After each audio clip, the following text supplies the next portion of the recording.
Howdy, we are the Almond Group, and we picked Little Women, and Top Gun is our movies. Little Women is about four sisters changing, growing, and getting through life with each other with challenges they have from their parents and challenges they have from society at that time.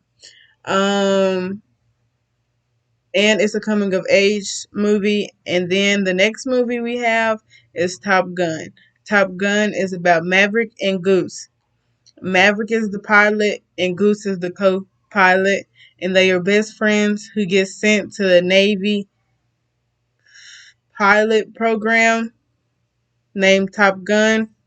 And Maverick is a talented pilot, but he's very reckless, and he has to deal with the challenges that he puts on himself and what the Navy program has too.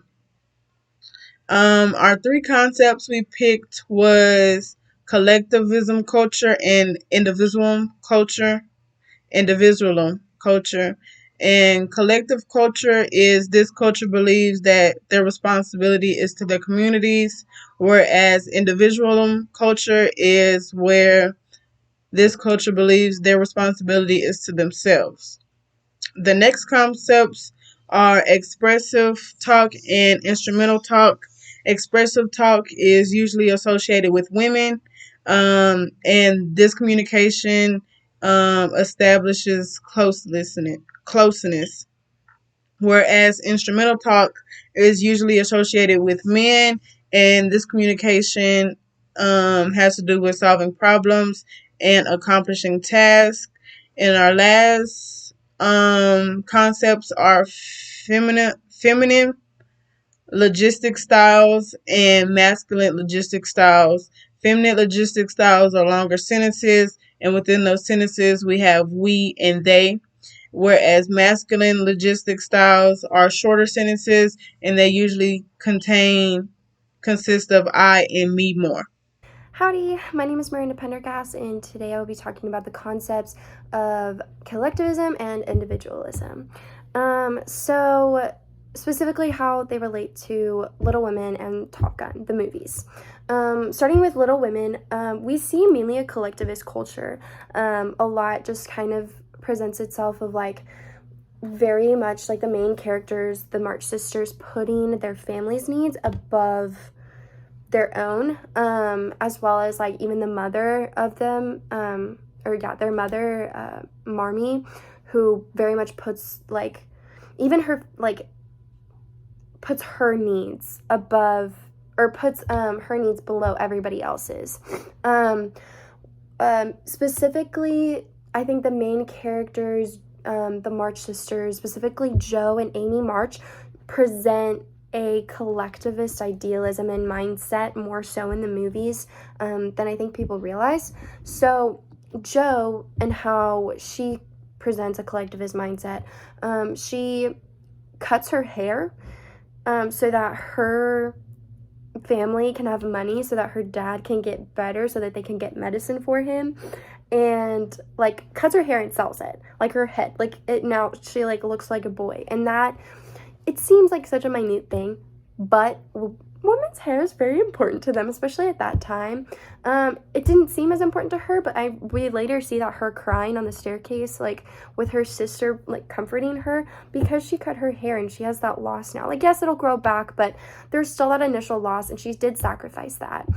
She also sacrificed her life in New York so that she can go home and take care of her sister who's sick and dying. And she sacrifices her writing career and opportunity to make it big in the writing world. And so that's also like a huge sacrifice, putting her family's needs above her own. Amy does this in a very different way shows a collectivist mindset in a very different way than Joe, but it's still there.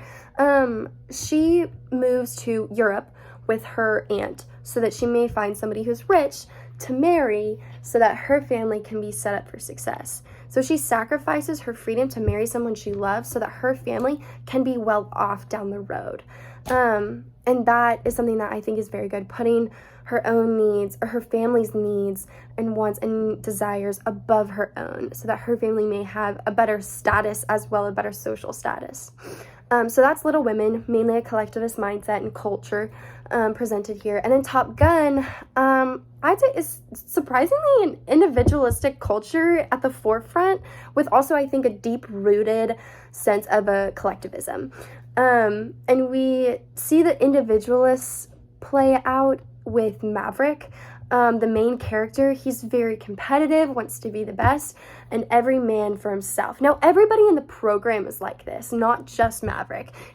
Everybody wants to be the best pilot in the program, wants to, like showboat, but Maverick is way more like out there about it. He disobeys rules and guidelines and wastes money just so he can prove to everyone that he's the best. He has very risky behavior, and it causes, people to just kind of doubt him and not really trust him. So it's very like my needs above everybody else's. Now, where we see the deep-rooted collectivist mindset is at the end of the day,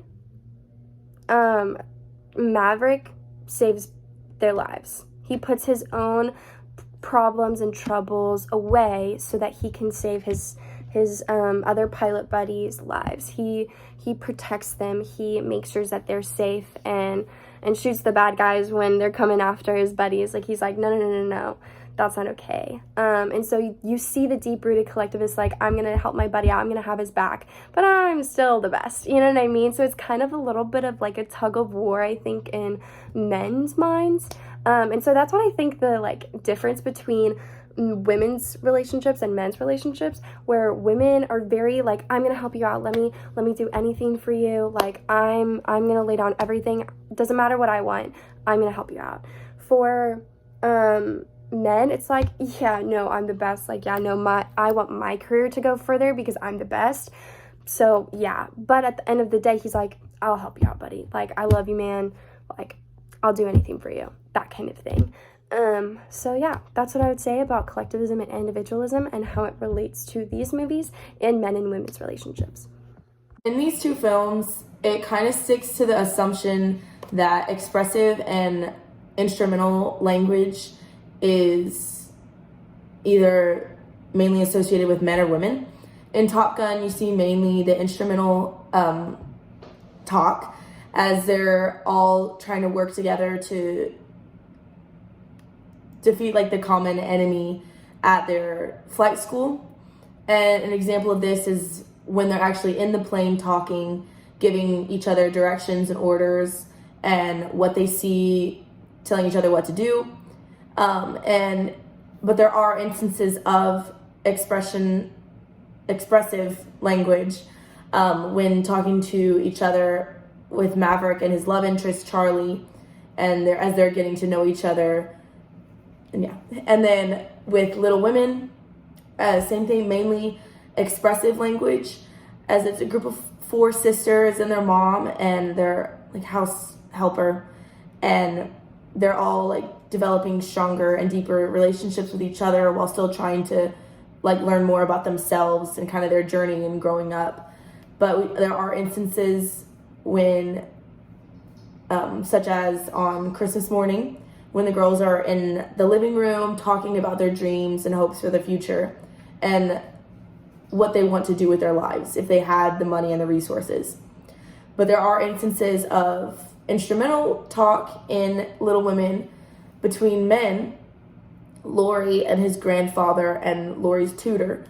And Laurie's grandfather, they're at the table having breakfast, and Laurie's grandfather tells Laurie's tutor, like, you need to tutor Laurie in manners as well as mathematics, trying to get to a goal, trying to reach the goal of Laurie becoming a smarter, well-mannered young man to grow into a fine gentleman. So both of these movies use masculine and feminine linguistic styles throughout the whole movie. And as you may have been able to guess, Top Gun uses a lot more masculine linguistic style. And in the scene that I pictured in the top right, Goose and Maverick sit down for a sincere conversation, And during this conversation, they use I and me a lot rather than we or they, which is a characteristic of the masculine linguistic style. And they also use a lot less qualifiers and shorter sentences. So some examples of this are when they say things like, I'm not going to let you down, or I promise you, or it makes me nervous. Those are all good examples of masculine linguistic style. And of course, Little Women, it's in the name, uses a lot more feminine linguistic style, which is characterized by we and they, longer sentences, and more qualifiers. So in the scene that I pictured in the bottom right, the March sisters are at home during Christmas, and they're just talking about Christmas and their family. And they say things like, they use qualifiers, especially so. So they say, it sounds so crass when you say it, or Joe, that's so boyish, things like that. And there's a lot of good examples of we in this scene as well, such as, of course, we care what you think, or at least we have a father and mother. So those are some pretty common differences in these two movies, because Top Gun really doesn't use much feminine linguistic style, and same with Little Women not using that much masculine linguistic style. But that doesn't mean there are no examples of the less prominent style in both movies. So, for example, I wasn't able to fit this on the slide or a picture of it, but in one scene during Little Women, Laurie and Amy are talking, and Laurie's somewhat expressing his love to Amy and asking her not to marry someone else.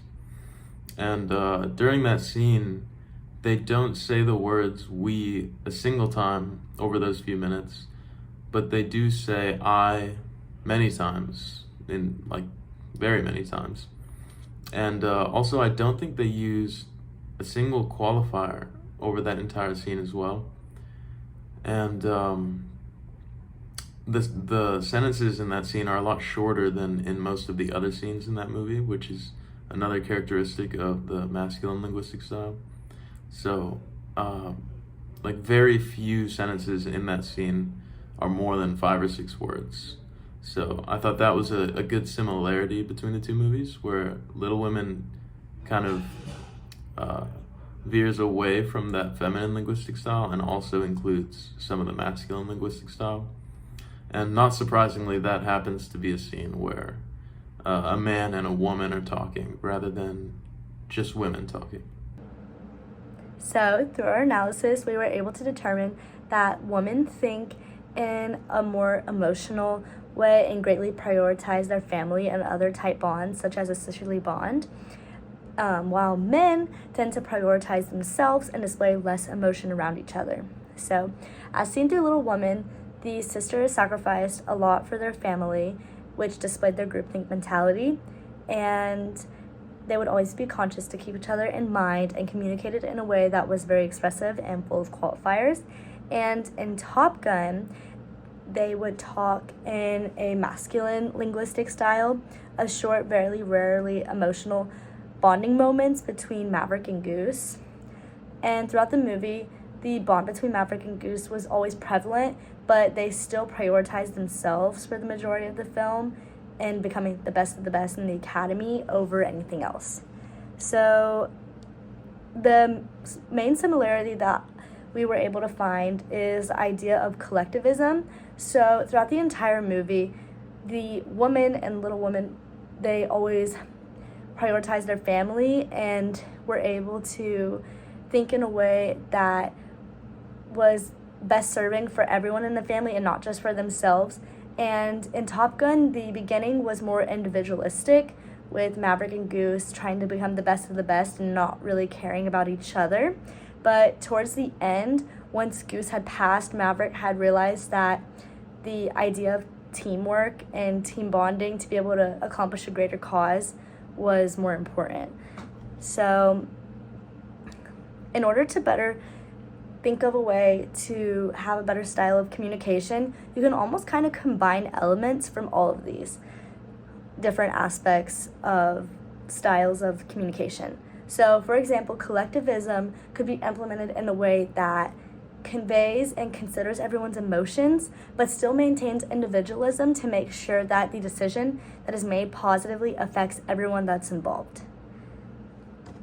In addition to this, feminine and masculine linguistic styles tend to fall on extreme sides of the spectrum of communicating, so finding a way to talk genuinely and with emotion like how women do, while still being concise like men do, would lead to better overall communication. And expressive and instrumental talk could be combined to create a sense of closeness while still being solution-driven. So, in conclusion, there's no perfect way to communicate, but finding ways to combine these linguistic styles could lead to the best possible form of communication. Thank you.